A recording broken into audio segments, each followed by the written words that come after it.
شیعہ موقف حدیث قرطاس پر آپ مانتے ہیں؟ دیکھیں نا، میرے نزدیک 5-4 پوائنٹ ہیں حدیث قرطاس میں جس میں ہمارا اختلاف ہے۔ ایک ہے کہ آپ صلی اللہ علیہ وسلم نے قلم دوات مانگا،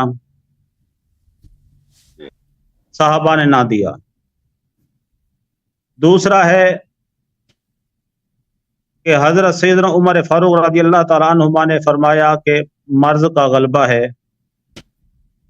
تیسرا لفظ ہے حسبنا کتاب اللہ، اور چوتھا ہے حجرہ لفظ۔ یہ تقریباً 4-5 پوائنٹ ہیں جس پہ آپ کے متعین ہیں، اور آپ اسی پہ ہی اپنی مکمل عمارت کھڑی کرتے ہیں۔ آپ اس پر جہاں سے بھی شروع کرنا چاہیں، آپ نے سوال کرنا ہے کہ ہمارا اس پر یہ موقف ہے، میں نے اس پر آپ کو جواب دینا ہے۔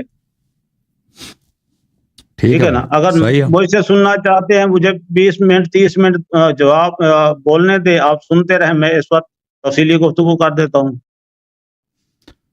وہ تو آپ مدعی نہیں ہے نا، اگر آپ صرف مدعی ہوتے تو آنکھ بندہ تک آپ کو کیس پیش کریں، مدعی تو ہے نہیں، مدعی ہم۔ اگر آپ چاہتے ہیں، اگر آپ شیعوں پہ اعتراض نہیں کرتے، حدیث قرطاس پہ گفتگو کرنا چاہتے ہیں تو حدیث قرطاس پہ گفتگو کرتے ہیں، میری طرف سے مانے نہیں ہے۔ جیسے آپ کی چلیں جی، حسن صاحب وہ پیش کریں، علامہ صاحب۔ میں پیش کروں؟ چلیں، میں 10 منٹ لیتے ہیں بھائی، 10-15 منٹ نہیں، 10 منٹ تک، تاکہ لیٹ بھی ہو چکا ہے۔ ٹھیک ہے، 10 جی چلیں۔ بسم اللہ الرحمن الرحیم۔ دیکھیں میرے محترم ناظرین، بات یہ نہیں ہے حدیث قرطاس میں کہ رسول اللہ صلی اللہ علیہ وسلم نے قلم کاغذ مانگا ہے، صحابہ نے نہیں دیا ہے۔ بات یہ ہے کہ صحابہ نے مخالفت کی ہے، ٹھیک ہے نا؟ تاکہ یہ لوگ کہتے ہیں کہ اگر وہ صحابہ پہ واجب نہیں تھا دینا تو امیر المومنین علیہ السلام لے کے دیتے۔ قلم کاغذ وہاں پہ موجود تھا، کیونکہ بخاری کی روایت میں یہ ہے کہ قربو، اس کو قریب کر دو، ادھر جو چیز موجود ہو اس کو کہا جاتا ہے قریب کرو۔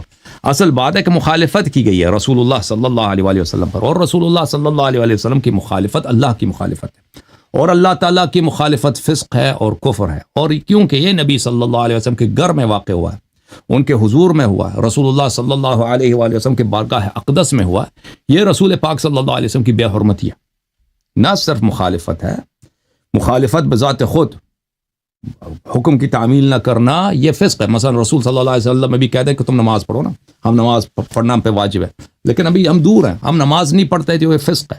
لیکن اگر ہم مخالفت کرتے ہیں اور دوسروں کو بھی اس بات پہ اکساتے ہیں کہ وہ بھی نماز نہ پڑھیں، تو یہ صرف معصیت نافرمانی نہیں ہے، یہ مخالفت ہے، یہ محاربہ ہے، محاربہ۔ اور اگر یہی کام آپ رسول صلی اللہ علیہ وسلم کی بارگاہ میں انجام دیں تو اس کا جرم بہت زیادہ ہے، کیونکہ اس میں رسول صلی اللہ علیہ وسلم کی اذیت ہے، رسول اللہ صلی اللہ علیہ وسلم کا محاربہ ہے، اور یہ اسلام سے خروج کا محل ہے۔ یعنی جو شخص مخالفت کرتا ہے رسول اللہ صلی اللہ علیہ وسلم، جو شخص معصیت کرتا ہے وہ فاسق ہے، لیکن جو شخص مخالفت کرتا ہے وہ کافر ہے۔ اور بالخصوص اگر آپ اس مخالفت کا لیڈر اور بانی بنے تو اس کے عدم اسلام میں کوئی شک ہی نہیں۔ ملاحظہ کریں محترم ناظرین، کتاب بخاری چاپ دار احیاء التراث العربی، یہاں پر صفحہ نمبر 114 میں بخاری کی حدیث ہے، عبداللہ ابن عباس کی حدیث نمبر 114، نہ کہ صفحہ نمبر 114۔ نبی صلی اللہ علیہ وآلہ وسلم کی شدت سے درد ہوا ہے، ٹھیک ہے نا؟ فقال، انہوں نے فرمایا ایتونی بکتاب اکتب لکم کتابا لا تذلوا بعدہ، رسول صلی اللہ علیہ وسلم نے فرمایا کہ کتاب لے کے آؤ کہ اس کے بعد تم کبھی گمراہ نہ ہو جاؤ۔ تو یہ واضح قرینہ ہے کہ یہ حکم وہ ایجابی ہے، یہ حکم استحباب کے لیے نہیں ہے۔ نبی صلی اللہ علیہ وسلم کا ہر حکم واجب الاتباع ہوتا ہے، مگر یہ کہ قرینہ ہو کہ یہ استحباب کے لیے ہے یا یہ مثلا تحدید کے لیے یا جواز کے لیے، والا وجوب کے لیے ہوتا ہے۔ تو یہاں پر جب فرمائے کہ تم اس کے بعد کبھی گمراہ نہ ہو جاؤ گے، تو یہ واضح بیان ہے کہ یہ لکھنا بہت ہی ضروری ہے، بہت ہی امپورٹنٹ ہے۔ تو عمر نے اس کے مقابلے میں کیا کہا؟ ان النبی غلب علیہ الوجع، نبی صلی اللہ علیہ وسلم پر درد حاوی ہے، اپنے درد کے مغلوب ہے۔ اور یہ میں اب اس کے وقت پہ بتاؤں گا کہ یہ عبارت نخلا ہے از کیا؟ ان الرجل لا يحجر سے، حجر کے بیان سے عبارت، یہ نقل بالمعنی کی ہے بخاری نے۔ وعندنا کتاب اللہ حسبنا، اور ہمارے پاس قرآن مجید ہے، قرآن مجید ہمارے لیے کافی ہے۔ یہ نبی صلی اللہ علیہ وسلم کی مخالفت ہے، مخالفت بذات خود۔ کوئی اور بھی جملہ ہوتا نا کسی بھی قسم کا کہ نبی صلی اللہ علیہ وسلم کہتے ہیں لکھ دو، یہ کہتا ہے کہ کتاب قرآن کافی ہے، اس کے مقابلے میں یہ مخالفت نبی صلی اللہ علیہ وسلم کے یہ عدم ایمان ہے۔ عدم اسلام ہے اور مخالفت ہے. اور یہ عمر اس گروپ کے لیڈر بن گئے. عمر کی بات کو دیکھ کر دوسرے صحابہ بھی اس کے پیچھے پڑ گئے, سب نہیں, کچھ بار سبب. فاختلفوا وکثر اللغط, تو انہوں نے اختلاف کیا اور وہاں پہ آوازیں بلند ہو گئی. ٹھیک ہے نا, سورہ حجرات میں بھی آوازیں بلند ہو گئی, وہاں پہ یہاں پہ بھی ان لوگوں نے آواز بلند کی. تو نبی صلی اللہ علیہ وآلہ وسلم نے ان کو نکال دیا. تو ابن عباس کہتے تھے ان الرضیہ کل الرضیہ, عبداللہ ابن عباس کہتے تھے اسلام کی سب مصیبتیں یہاں سے شروع ہوتی ہیں. ما حال بین رسول اللہ صلی اللہ علیہ وسلم و بین کتاب. اور عبداللہ ابن عباس ایک بہت ہی عظیم القدر صحابی ہیں. جماعت مخالفین نے روایت کی اپنی کتاب میں کہ جبرائیل نے کہا کہ یہ حبر عادل الامہ ہے, کہ یہ امت کا بہت بڑا عالم ہے. اور نبی صلی اللہ علیہ وسلم نے اس کے علم کی تعریف کی ہے. اور بہت خود عمر بن خطاب عبداللہ ابن عباس سے استفتاء کرتے تھے, سوالات پوچھتے تھے, حالانکہ وہ بہت چھوٹا تھا عمر بن خطاب سے. اچھا, تو یہ عبداللہ ابن عباس کہتے ہیں یہ سب اسلام کے مصائب ہیں. کا آغاز کہاں سے, کہ نبی صلی اللہ علیہ وآلہ وسلم کو وہ کتاب نہیں لکھنے دیا گیا ہے. تو اس کا بانی کون ہے, اسلام کے مصائب کا بانی عمر بن خطاب ہے. نبی صلی اللہ علیہ وسلم کے کلام جھوٹ نہیں ہوتا. انہوں نے جب کہا کہ اگر میں یہ لکھ دوں تم کبھی گمراہ نہ ہو جاؤ گے, اگر انہوں نے یہ فرمایا تو یہ اگر یہ کتاب لکھی جاتی, لوگ اس کی اتباع کرتے تو کوئی گمراہ نہ ہوتا. اور عبداللہ ابن عباس جو کہتے ہیں اسلام کے سب مصائب کا اساس ہی یہی ہے, بالکل واضح بات ہے کہ اسلام کے سب مصائب کا اساس ہی یہی ہے. اور اس کا بانی کون ہے, عمر بن خطاب. آپ خود کہتے ہو صحابہ صحابہ صحابہ, وہ بھائی صحابہ کی بات کو حجت مانتے ہو, صحابہ کی اتباع کرتے ہو. صحابی یہ شہادت دے رہا ہے نا کہ سب مصائب کا آغاز کہاں سے ہے, سب مصائب کا ریشہ جڑ کہاں ہے, کہ نبی صلی اللہ علیہ وسلم کی مخالفت کی گئی, ان کو وصیت نہیں کرنے دیا گیا. ٹھیک ہے نا, یہ عبداللہ ابن عباس کہتے ہیں. دوسری حدیث میں, حدیث نمبر 4432 میں یہ الفاظ ہے کہ لما حضر رسول اللہ صلی اللہ علیہ وآلہ وسلم, رسول اللہ صلی اللہ علیہ وسلم کی درد اتنی شدید تھی کہ وہ وفات ہونے لگے تھے. یہ طارق بھائی ڈسکنیکٹ ہو گئے میرے خیال میں. وفی البیت رجال فقال النبی صلی اللہ علیہ وآلہ وسلم, نبی صلی اللہ علیہ وسلم نے کہا قلم کاغذ لے کے آؤ تاکہ میں وصیت لکھ دوں. تو اس نے کہا کہ ان رسول اللہ صلی اللہ علیہ وسلم خط غلب بولو, اوکے کیمرہ بند ہے, وعندکم القرآن حسبنا کتاب اللہ. تو اس نے مخالفت کی, عمر بن خطاب نے. دیکھو میرے محترم ناظرین, مخالفت رسول صلی اللہ علیہ وسلم, آپ مجھے بتائیں شیخ صاحب, مخالفت رسول صلی اللہ علیہ وسلم کیا وہ یہ جائز ہے یا جائز نہیں؟ اگر جائز نہیں ہے تو یہ کم از کم فسق ہے. ٹھیک ہے نا. اور اگر ایسے مسئلے پر ہے جو بہت ہی نبی صلی اللہ علیہ وسلم کی بارگاہ میں ہے, اس کی اذیت ہوتی ہے, اس کی مخالفت کرنا فسق, نہ صرف فسق ہے بلکہ کفر ہے. مسند احمد بن حنبل میں چھاپ مؤسسۃ الرسالہ شعیب ارناؤت کی جلد نمبر 1 ہے نا, جلد نمبر 23 یہاں پر جابر سے روایت ہے کہ نبی صلی اللہ علیہ وآلہ وسلم نے کہا کہ صحیفہ لے کے آؤ, اور فخالف علیہ عمر بن خطاب, عمر نے مخالفت کی. حدیث صحیح, حدیث صحیح ہے. تو آپ مجھے بتاؤ شیخ صاحب کہ جب اس طرح ہے کہ عمر نے مخالفت کی ہے, مخالف کا کیا حکم ہے قرآن مجید میں؟ قرآن مجید میں جو مخالف ہے وہ مومن نہیں ہو سکتا. جو نبی صلی اللہ علیہ وسلم کی مخالفت کرتا ہے وہ مومن ہو ہی نہیں سکتا. انما كان قول المؤمنین اذا دعوا الى الله ورسوله ليحكم بينهم, مومنین کا جواب یہ ہوتا ہے جب اللہ اور رسول صلی اللہ علیہ وسلم کی جانب سے حکم آتا ہے کہ ادھر آ جاؤ, کہ رسول اللہ اور رسول صلی اللہ علیہ وسلم کوئی حکم دے رہے ہیں, ان یقولوا سمعنا واطعنا, سمعنا واطعنا, مخالفت جائز نہیں ہے. اب میں نے آپ کی صحیح ترین حدیث سے ثابت کر دی کہ اس نے مخالفت کیا, نہ صرف مخالفت کی, توہین کی, وہاں پہ شور مچایا. ٹھیک ہے نا. قرآن مجید میں اللہ تعالیٰ فرماتا ہے فَلْيَحْذَرِ الَّذِينَ يُخَالِفُونَ عَنْ أَمْرِهِ أَن تُصِيبَهُمْ فِتْنَةٌ أَوْ يُصِيبَهُمْ عَذَابٌ أَلِيمٌ. جو لوگ رسول اللہ صلی اللہ علیہ وسلم کی مخالفت کرتے ہیں وہ برحذر رہیں کہ ان کو فتنہ لگ جائے گا اور ان کو دردناک عذاب پہنچ جائے گا. ٹھیک ہے نا. اور بھائی عمر نے مخالفت کیا نا, مخالفت بھی کیا, احانت بھی کیا, اور اللہ آپ کا بھلا کرے اذیت بھی کیا. تو اس سے کیا ہوتا ہے بھائی؟ اس سے یہ ہوتا ہے کہ اس کو اللہ اور رسول صلی اللہ علیہ وسلم نے, قرآن نے فرمایا جو مخالفت کرے اس کے عذاب علیم ہوتا ہے. وما كان لمؤمن ولا مؤمنة اذا قضى الله ورسوله صلی اللہ علیہ وآلہ امرا ان يكون لهم الخيرة من امرهم. جب کسی مومن اور مومنہ کو یہ حق نہیں پہنچتا جب اللہ اور رسول صلی اللہ علیہ وسلم کوئی فیصلہ سنا دیں تاکہ وہ کوئی اور ان کے پاس کوئی اور آپشن ہو, کوئی اور اختیار ہو. وَمَنْ يَعْصِ اللَّهَ وَرَسُولَهُ فَقَدْ ضَلَّ ضَلَالًا مُبِينًا, اور جو اللہ اور رسول صلی اللہ علیہ وسلم کی مخالفت کرتا ہے وہ گمراہ ہوتا ہے. اب شیخ صاحب آپ مجھے بتائیں رسول صلی اللہ علیہ وسلم کی مخالفت گمراہی ہے یا نہیں ہے؟ عمر نے مخالفت کی, صحابہ اس کے ساتھ ملے ہیں کچھ, بلکہ ایک بڑی تعداد اس کے ساتھ دی ہے.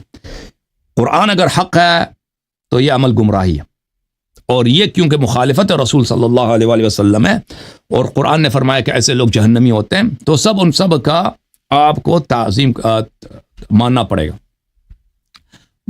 گا یہ متعین۔ اس کے علاوہ شیخ صاحب، اور سن رہے ہیں شیخ صاحب، آپ جب کسی کے گھر میں ہوتے ہیں اور وہ کہتا ہے کہ قلم کاغذ لے کے آؤ میں وصیت لکھ دوں، اور آپ اس کی بات کو نہیں مانتے، آپ مخالفت کرتے ہیں اور آواز اٹھاتے ہیں، وہاں پہ شور مچاتے ہیں، اس کی بے احترامی ہوتی ہے، بے احترامی نبی صلی اللہ علیہ وسلم کفر ہے، یہ واضح ہے، اس کی اذیت بھی ہوتی ہے،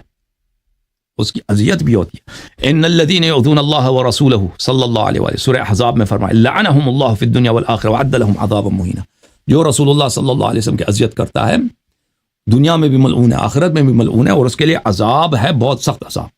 تو عمر بن الخطاب نے یہاں پر رسول صلی اللہ علیہ وسلم کی مخالفت کی، وہاں پہ جن لوگوں نے مخالفت کی ان کا لیڈر بنا، دوسروں کی حوصلہ افزائی کیا کہ بھئی رسول صلی اللہ علیہ وسلم کے حکم کی تعمیل نہ ہو، اور دوسروں کو بھی اذیت کرنے پر، مخالفت کرنے پر اکسایا ہے۔ اور پھر ہم دکھائیں گے انشاءاللہ تبارک و تعالیٰ کہ اس نے یہ بھی کہا ہے کہ وہ صحابہ نے بھی کہا ہے کہ رسول اللہ صلی اللہ علیہ وسلم ہذیان کہہ رہے ہیں، ٹھیک ہے نا۔ اور یہ جو اس طرح نبی صلی اللہ علیہ وسلم کسی کو حکم دیتے ہیں تم قلم کاغذ لے کے آؤ، اور وہ سامنے سے کہتے ہیں کہ حجر رسول اللہ صلی اللہ علیہ وسلم ہذیان کہہ رہے ہیں، یہ اس بات کی واضح دلیل ہے کہ یہ شخص نہ رسالت پہ ایمان رکھتا ہے، نہ اللہ پہ ایمان رکھتا ہے، نہ روز جزا پر، کیونکہ جو روز جزا اللہ پر ایمان رکھتا ہے، رسول پر رکھتا ہے، وہ کبھی بول ہی نہیں سکتا کہ رسول صلی اللہ علیہ وسلم ہذیان کہہ رہے ہیں، ٹھیک ہے نا۔ یہ سب آپ کی کتابوں سے ثابت کر دی میں نے۔ پورا آپ کا ٹائم ختم ہو۔ شیخ صاحب بسم اللہ۔ الحمد للہ رب العالمین والصلاة والسلام علی سید الانبیاء والمرسلین، اما بعد، اعوذ باللہ من الشیطان الرجیم، بسم اللہ الرحمن الرحیم۔ محترم سامعین کرام، آپ حضرات نے جناب اللہ یاری صاحب کی گفتگو سماعت فرمائی۔ الحمدللہ حدیث کے الفاظ جو ہیں آپ حضرات نے سماعت فرمائے، اس کے اندر حضرت سیدنا عبداللہ بن عباس رضی اللہ تعالی عنہما کتاب نہ لکھنے کا تو ذکر کر رہے ہیں، مگر سیدنا عمر فاروق رضی اللہ تعالی عنہما یا دیگر صحابہ کرام علیہم رضوان کی گستاخی کا کوئی شیبہ یا اس کی طرف کوئی اشارہ کنایا وہ نہیں دے رہے کہ انہوں نے کوئی گستاخی کی تھی۔ اور میں آپ کو یہ بات عرض کرنا چاہتا ہوں کہ سورہ احزاب کے اندر آیات نمبر 60 کے اندر اللہ رب العالمین نے ارشاد فرمایا لَإِن لَّمْ يَنْتَهِ الْمُنَافِقُونَ وَالَّذِينَ فِي قُلُوبِهِم مَرَضٌ وَالْمُرْجِفُونَ فِي الْمَدِينَةِ لَنُغْرِيَنَّكَ بِهِمْ ثُمَّ لَا يُجَاوِرُونَكَ فِيهَا إِلَّا قَلِيلًا مَلْعُونِينَ أَيْنَمَا ثُقِفُوا وَأُخِذُوا وَقُتِلُوا تَقْتِيلًا سُنَّةَ اللَّهِ فِي الَّذِينَ خَلَوْا مِن قَبْلُ وَلَن تَجِدَ لِسُنَّةِ اللَّهِ تَبْدِيلًا۔ اللہ تعالیٰ نے فرمایا اگر منافق اور وہ لوگ جن کے دلوں میں مرض ہے اور جو شہر مدینہ میں بری بری خبریں اڑایا کرتے ہیں اپنے کردار سے باز نہ آئیں گے تو ہم تم کو ان کے پیچھے لگا دیں گے، پھر وہاں تمہارے پڑوس میں نہ رہ سکیں گے مگر تھوڑے دن، وہ بھی پھٹکارے ہوئے جہاں پائے گئے پکڑے گئے اور جان سے مار ڈالے گئے۔ جو لوگ پہلے گزر چکے ہیں ان کے بارے میں بھی خدا کی یہی عادت رہی ہے، اور تم خدا کی عادت میں تغیر و تبدل نہیں پاؤ گے۔ یعنی صحابہ کرام علیہم رضوان کے متعلق، مدینے میں رہنے والے رسول اللہ صلی اللہ علیہ وسلم کے غلاموں کے متعلق یعنی غلط فہمی پیدا کرنا، غلط فہمی پھیلانا یہ منافقین کا رویہ تھا، اور اللہ تعالیٰ نے فرمایا اگر یہ اس بات سے باز نہ آئے تو اللہ تعالیٰ ان کو ذلیل و رسوا کر کے مدینے سے نکال دے گا۔ اور سیدنا ابوبکر صدیق، سیدنا عمر فاروق رضی اللہ تعالی عنہما یعنی آج بھی مدینہ پاک میں موجود ہیں، یہ اس بات کی بین دلیل ہے کہ وہ اگر منافق ہوتے تو اللہ ان کو نکال دیتا، کیونکہ رب تعالیٰ نے فرمایا یہ میری سنت ہے، میری سنت میں کبھی بھی کوئی تبدیلی نہیں آتی، نمبر 1۔ اور دوسرا یہ ہے کہ صحابہ پر تان کرنا، صحابہ اچھا کریں پھر بھی تان، صحابہ کم کریں پھر بھی تان، یہ کام کرنا بھی منافقین کا طریقہ ہے۔ اللہ رب العالمین نے ارشاد فرمایا سورہ توبہ کی آیت نمبر 79 کے اندر فرمایا الذین یلمزون المتطوعین من المؤمنین فی الصدقات والذین لا یجدون الا جہدہم فیسخرون منہم سخر اللہ منہم ولہم عذاب علیم. فرمایا جو مسلمان دل کھول کر خیرات کرتے ہیں جن کے پاس اپنی محنت مزدوری کے سوا کچھ نہیں، منافق ان پر تان کرتے ہیں اور ان کا مذاق اڑاتے ہیں، اللہ ان کو ان کے مذاق اڑانے کی سزا دے گا اور ان کے لیے دردناک عذاب ہے. اور اگلی آیات کریمہ کے اندر ہے رب العالمین نے سورہ بقرہ کی آیت نمبر 13 کے اندر ارشاد فرمایا کہ صحابہ کرام کو گالی دینا یہ بھی منافقین کا طریقہ ہے. فرمایا بھائی موضوع پہ بات نہیں کر رہا بھائی، یہ کیا کر رہا ہے؟ کرتاس میں بات کرو نا، میری باتوں کا جواب دے دو. اس لیے حدیث کرتاس میں بات کریں بھائی، غیر مربوط باتیں نہ کریں بات پلیز. سنیں، میں اپنے ٹائم پہ بول رہا ہوں تو آپ کے سوال کا جواب دوں گا. نہیں آپ نہیں بھائی، میں اس طرح نہیں کہتا نا، میں اس طرح مناظرہ نہیں کرتا بھائی. اگر آپ موضوع پہ بات نہیں کرتے نا، موضوع پہ بات نہیں کرتے، بات کرنے دے میرا ٹائم نہ کریں. اس لیے موضوع پہ بات کرو نا، جو میں نے باتیں کی اس کا جواب دے دو. آپ پڑھے لکھے بندے ہیں، آپ سمجھدار ہیں، ماشاءاللہ اللہ نے آپ کو صلاحیت دی ہے. آپ وہ طریقہ اختیار کریں جو سنت خدا ہے، سنت منافقین والا طریقہ چھوڑ دیں. آپ نے حدیث کرتاس پر بات کرنی تھی، آپ نے ان پر حکم لگانا بھی شروع کر دیا. جب تک کسی کے بارے میں جرم ثابت نہیں ہوتا، سزا نہیں ہوتی، تو ثابت کر دی میں نے ثابت کر دی. میرے باتوں کا جواب دے دو. بات سنیں، جب کسی آیت کا اس سے تعلق ہی نہیں اس کو تفسیر کر رہے ہیں. کیوں بول رہے ہیں آپ میرے ٹائم میں کیوں بول رہے ہیں؟ آپ کو پتہ ہے نا، کیونکہ آپ نے مجھ سے منازعہ کرنا ہے، ایسی فضول باتیں کرنا ہے. میرا ٹائم روکیں یہاں پہ. اگر بات کرنی ہے تو طریقے سے بات کریں، نہیں تو یہاں سے ختم کر دیں. مجھے شوق نہیں ہے آپ سے بات کرنے کا. کوئی بات نہیں، اگر آپ نے موضوع پہ بات نہیں کرنی ہے تو ابھی سے چلے جائیں. بالکل ختم کر دیں، بالکل ختم کر دو، ہمیں کوئی ضرورت نہیں. موضوع پہ بات کرنا ہی نہیں آپ نے. حدیث کرتاس میں بات کرو بھائی. بیٹھ نہیں سکتے حضرت، آپ کے مقابلے میں جب آپ مقابل بیٹھ نہیں شیخ سکتے. صاحب، میرے بھائی بیٹھ نہیں سکتے. شیخ صاحب آپ حدیث کرتاس پہ پلیز گفتگو کرو نا. آپ کرنے دیں نا. اگر آپ کا جواب نہ دوں، حدیث کرتاس کا واقعہ نہ لوں، پھر آپ بولیں. ان کو 2-3 منٹ زیادہ دے دیں کیونکہ میں نے ان کا ٹائم لیا ہے بھائی. ٹھیک ہے بھائی، بات کرو. اگر بات نہیں دیا تو میں آپ سے گفتگو نہیں کروں گا، ختم کروں گا اسی وقت. حسن اللہ یاری صاحب، ایک منٹ پلیز. جی سر. تھوڑی تمہید چاہ رہے ہیں چونکہ آپ اب ایک منٹ خادم صاحب. حسن اللہ یاری صاحب، آپ ان کے یعنی جو بھی ان کے متائن ہیں اس سے ایسے ہی لگتا ہے نا آپ ان کے قائل ہیں کہ وہ بظاہر مسلمان ہیں اور ان کے جو افعال ہیں ان سے ان کی وہ منافقت اور وہ عدم اسلام ان کا ظاہر ہوتا ہے اور ان کی یہ متائن نظر آتے ہیں. تو وہ اس سے تھوڑا سا قرآن سے 1-2 آیات کی آپ مختصر حوالے دے دیں، 1-2 ہی دے دیں تو آپ حدیث کرتاس پر آ جائیں. بس اس کا یہ پرال ہے. چلیں میں شروع کرتا ہوں. کتنا ٹائم رہتا ہے سر میرا؟ خادم صاحب ٹائم کتنا رہتا ہے میرا؟ رہتے ہیں آپ 5 منٹ. سامعین محترم، حدیث کرتاس کا جو پس منظر ہے وہ یہ ہے کہ سن 9 ہجری کے اندر آقا دو جہاں صلی اللہ علیہ وسلم پر سورہ توبہ نازل ہوئی. رب تعالی نے حکم فرمایا انما المشرکون نجس فلا يقربوا المسجد الحرام بعد عامهم. فرمایا آج کے بعد، اس سال کے بعد کوئی مشرک حج کرنے کے لیے نہ آئے. اور سن 9 ہجری کے اندر غزوہ تبوک ہوا. جب غزوہ تبوک پر رسول اللہ صلی اللہ علیہ وسلم تشریف لے گئے تو مومن ساتھ تھے، منافق سب کے سب مدینے رہ گئے. اس سفر میں منافق کوئی ساتھ نہیں تھا. تو جب رسول اللہ صلی اللہ علیہ وسلم واپس آئے تو اللہ تعالیٰ نے فرمایا فاستأذنوک للخروج فقل لن تخرجوا معي ابدا ولن تقاتلوا معي عدوا. اللہ نے فرمایا محبوب بس وہ تم سے نکلنے کی اجازت طلب کریں گے کہ یا رسول اللہ صلی اللہ علیہ وسلم آپ جب بھی کہیں گے ہم آپ کے ساتھ جائیں گے. تو رسول اللہ صلی اللہ علیہ وسلم کو رب تعالیٰ نے فرمایا کہ تم کہہ دینا کہ تم میرے ساتھ ہرگز نہیں نکلو گے اور نہ میرے ساتھ دشمن سے لڑائی کرو گے. یعنی اللہ تعالیٰ نے فرما دیا محبوب یہ عام سفر میں بھی آپ کے ساتھ نہیں نکل سکتے منافق اور نہ کسی غزوہ پر آپ کے ساتھ جا سکتے ہیں. تو 10 ہجری کے اندر رسول اللہ صلی اللہ علیہ وسلم کے ساتھ جو لوگ گئے ان میں نہ کوئی منافق تھا نہ کوئی مشرک تھا. یعنی اللہ تعالیٰ نے جو اب حکم فرما دیا کوئی منافق آپ کے ساتھ نہ جائے اور مشرک بھی اس سال کے بعد کوئی نہ آئے۔ 10 ہجری کے اندر جو حجۃ الوداع ہوا اس کے اندر تمام مومنین تھے۔ تمام مومنین کی موجودگی کے اندر رسول اللہ صلی اللہ علیہ وسلم پر اللہ تعالیٰ نے سورۃ مائدہ کی آیت نمبر 3 نازل فرمائی، فرمایا الیوم اکملت لکم دینکم واتممت علیکم نعمتی ورضیت لکم الاسلام دینا۔ فرمایا آج کے دن تمہارے لیے دین مکمل ہو گیا، رب کی نعمتیں تم پر تمام ہو گئی۔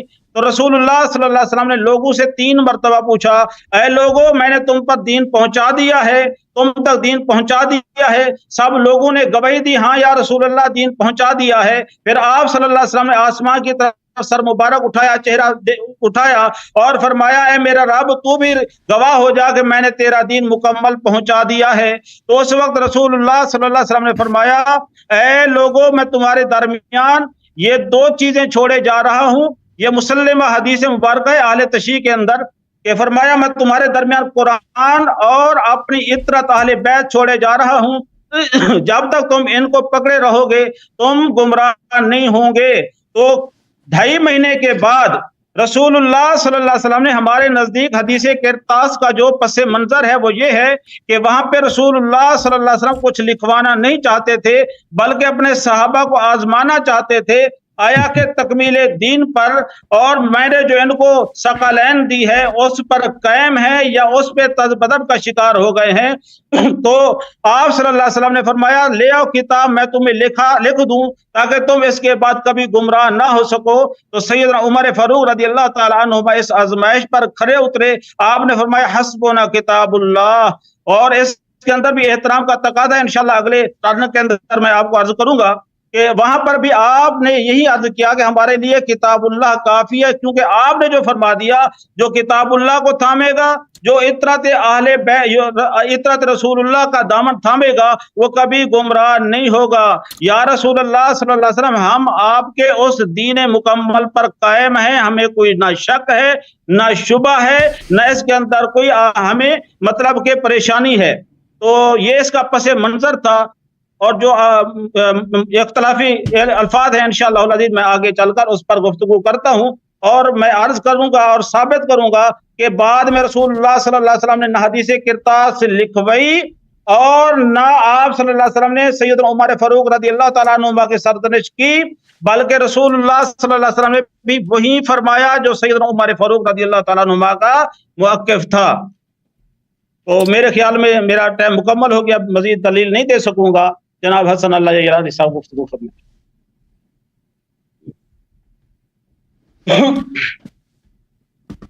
بسم اللہ الرحمن الرحیم۔ میرے محترم ناظرین، یہ دیکھیں جب یہ پھنس جاتے ہیں جھوٹ بولنے پہ شروع کرتے ہیں کہ رسول اللہ صلی اللہ علیہ وسلم نے ایسے ہی کہہ دیا امتحان لینا۔ شیخ صاحب میں بھی روک دیتا ہوں اپنا ٹائم 2 منٹ میں ابھی دے دیتا ہوں۔ کس کتاب میں لکھا ہے کہ رسول اللہ صلی اللہ علیہ وسلم امتحان لینا چاہ رہے تھے؟ انہوں نے ایسے جھوٹ بولا تھا پیغمبر صلی اللہ علیہ وسلم نے، ان کا کوئی مقصد نہیں تھا کہ بھئی یہ واقعاً قلم کرتاس حدیث لکھوانا چاہتے تھے۔ کبھی نبی صلی اللہ علیہ وسلم نے پہلے بھی ایسا کیا ہے؟ ایسے فضول حکم دیا ہو، فضول حکم دیا ہو امتحان کے لیے، ایسے فضول حکم دیا ہو پھر وہ ایسے ہی بعد میں ہنسے کہ بھئی میں تو آپ کا امتحان لے رہا تھا؟ کبھی ایسا ہوا ہے پہلے؟ اور کوئی نمونہ پیش کرو، کوئی دلیل پیش کرو۔ شیخ صاحب 2 منٹ آپ کا میں خاموش۔ کس کتاب میں لکھا ہے؟ کس حدیث میں لکھا ہے؟ ترمذی میں لکھا ہے؟ نسائی میں لکھا ہے؟ اوے نبی صلی اللہ علیہ وسلم سے جھوٹ باندھتے ہو۔ مناظرہ کس بات کا مناظرہ کریں بھائی؟ ایک شخص جب نبی اللہ سے ڈرتا نہیں ہے، نبی صلی اللہ علیہ وسلم پہ دن دہاڑے جھوٹ بولتا ہے کہ نبی صلی اللہ علیہ وسلم سے فضول کہہ رہے تھے، امتحان لے رہے تھے، کہاں پہ لکھا ہے؟ کس روایت میں لکھا ہے؟ کبھی نبی صلی اللہ علیہ وسلم نے ایسے فضول کام دیا؟ وہ بھی غلط جملے بولے۔ میں قلم لکھانا چاہتا ہوں تاکہ تم میرے بعد گمراہی نہ ہو جاؤ، اور یہ سب جھوٹ تھا، امتحان کے لیے تھا۔ کس نے بولا ہے؟ بتاؤ بھائی، میں خاموش۔ جواب دے دو نا، میں خاموش ہوں، میں نے اپنا وقت آپ کو دیا۔ یہ اگلے 8 منٹ میرے ہیں، 18 منٹ میں بولوں گا۔ بسم اللہ کرو، جواب دے دو۔ میرا ٹائم میں نے آپ کو ٹائم دیا۔ بلیک میلنگ نہ کریں نا، آپ بلیک میلنگ نہ کریں، اپنا ٹائم مکمل کریں۔ بلیک میلنگ نہیں کر رہا ہوں، جواب دے دو کس کتاب میں لکھا ہے؟ میں جواب دوں گا نا سر آپ کو، جواب دے دو نا، میں خاموش ہوں۔ واللہ جواب نہیں دے، میں خاموش ہوں، میں بیٹھا ہوں آپ سے، لڑ کیوں رہے؟ جواب دے دو۔ خاموش ہوں میں، آپ بولیں۔ یہ کون سا طریقہ ہے 1 منٹ کے بعد کہتے ہیں آپ بولیں؟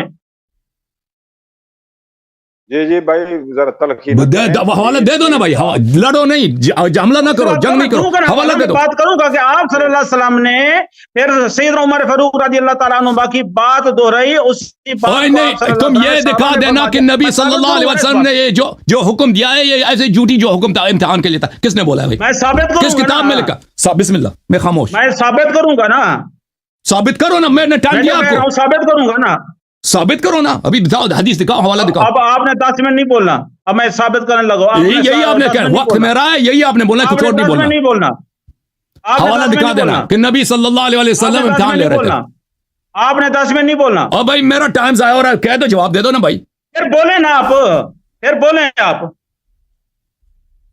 آپ کا ٹائم ضائع ہو رہا ہے، بولیں آپ، میں نہیں بول رہا آپ کے ٹائم پر۔ کتنا بے انصافی ہے، میں نے اپنا ٹائم دے دیا ہے، میں نے اپنا ٹائم دے، اوہ حدیث حوالہ 1 منٹ لگتا ہے، 2 منٹ لگتا ہے، 10 منٹ نہیں لگتا ہے، 3 منٹ 5 منٹ لے لو۔ آپ مجھے بولنے دینا، پھر آپ خاموش رہیں۔ تو میں خاموش ہی تو ہوں، کہہ رہا ہوں بولو، حوالہ دکھاؤ۔ 10 منٹ تک نہیں بولیں گے، 10 منٹ تک نہیں بولیں گے، حوالہ اگر دکھاؤ گے اسی مطلب کا کچھ نہیں بولوں گا۔ 10 منٹ تک نہیں بولیں گے، 10 منٹ تک نہیں بولیں گے شیخ صاحب، حوالہ دکھانے میں، حوالہ جب تک آپ دکھاتے رہے میں خاموش 10 منٹ ہوں۔ نہیں بولیں گے آپ، شیخ صاحب نہیں بولیں گے آپ، اردو نہیں سمجھ آ رہی، میں کہہ رہا ہوں جب تک آپ حوالہ دکھا رہے ہیں 20 منٹ لے لے میں خاموش ہوں، اسی بات کا حوالہ آپ نے دکھانا ہے، کسی کتاب میں لکھا ہی نہیں، جھوٹ کہہ رہا ہوں نا، آپ 10 منٹ نہیں بولیں گے پھر۔ اب میں کہہ رہا ہوں حوالہ دکھاؤ، میں خاموش ہوں۔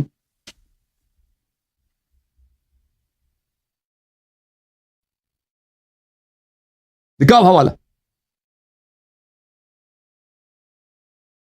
سامعین محترم، اب اس نے وعدہ کیا 10 منٹ تک نہیں بولے گا، میں اپنا حوالہ دکھاؤں گا، اور میں نے موقف اپنایا کہ رسول اللہ صلی اللہ علیہ وسلم نے جو سیدنا عمر فاروق رضی اللہ تعالیٰ عنہ نے کہا کہ وہی الفاظ سید رسول اللہ صلی یہ اللہ علیہ وسلم نے نہیں کہ فرمائے۔ یہ رسول اللہ صلی اللہ علیہ وسلم نے یہ سوال امتحان کے لیے کیا تھا، یہ کہاں پہ لکھا ہے؟ آپ نے نبی سے جھوٹ بولا، نبی سے تہمت لگائی ہے، جھوٹے آدمی، دکھا دینا وہ حدیث میں۔ مجھے بات دیکھیں، یہ 4 منٹ چل چکا ہے، آپ 6 منٹ میں جو انہوں نے پوائنٹ ریز کیا نا آدم صاحب، اس پر بات کریں۔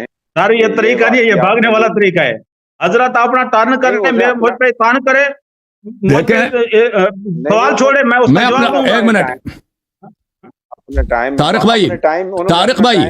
بھائی، اگر ایک شخص دیکھیں، آپ یہاں پہ ماڈریٹر ہے طارق بھائی، یہ طریقہ نہیں ہے۔ اگر ایک شخص میں اپنا وقت لینے نا، مجھے پابند کرے، میں اس کا جواب دوں گا۔ اور بھائی ایک چیز کے حوالہ دینے میں پہلی بات ہے کہ 10 منٹ نہیں لگتے۔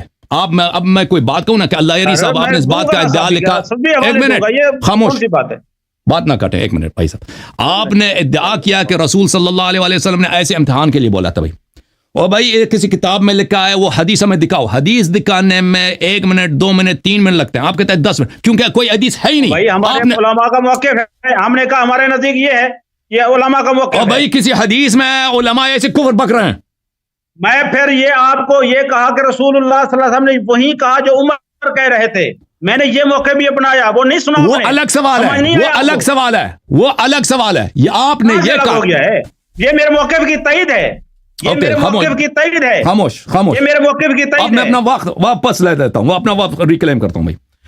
محترم ناظرین، اس شخص نے میرے 5 منٹ ضائع کیے، میں نے شروع 1 منٹ میرا وقت چلا تھا، میں نے اس کو ٹائم دے دی، 4 منٹ اس کے چلے گئے، اور مجھے پتا میں اس کو 20 منٹ بھی دے دوں تو 20 منٹ بھی دے دوں، یہ شخص خاموش، ایک منٹ بات سن لیں، 1 منٹ صرف بات سن لیں۔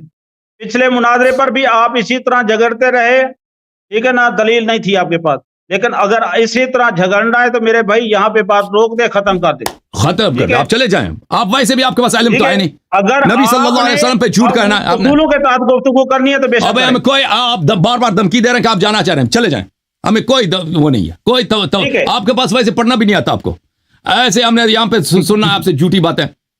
میرے محترم ناظرین، یہ پہلی بات ہے، یہ کسی کتاب میں نہیں لکھا، یہ شخص ان کا کام ہی یہی ہے، جب بھی پھنس جائیں جھوٹ بنا دیں، کبھی اللہ پہ جھوٹ، کبھی رسول صلی اللہ علیہ وسلم پہ جھوٹ۔ ابھی میں ان کے جھوٹے بتا رہا ہوں، ایک جھوٹ ان کا یہ ہے کہ بھائی خاموش ہو جاؤ، ٹائم جاری کر دیں، ایک جھوٹ ان کا یہ ہے کہ عمر رسول اللہ صلی اللہ علیہ وسلم نے ایسے فضول حکم دے دیا، نستجیر باللہ، وہ امتحان کے لیے آتا، کسی کتاب میں نہیں، کوئی روایت ہے ہی نہیں۔ راوی اس کا کون ہے؟ عبداللہ ابن عباس ہے، راوی اس کا کون ہے؟ جابر ہے، میں نے روایت دکھا دی کہ صحابہ اس نے مخالفت کی، جابر کیا عبداللہ ابن عباس بیوقوف ہے, رو رو کے کہہ رہا ہے, کہتا ہے الرزیہ کل الرزیہ یوم الخمیس ما یوم الخمیس, جمعرات کے دن کی مصیبت سب سے اسلام میں بڑی مصیبت ہے. وہ اسلام کے سارے مصائب کا جڑ یہی ہے کہ رسول اللہ صلی اللہ علیہ وسلم کو وہ وصیت نہیں لکھانے دیا گیا.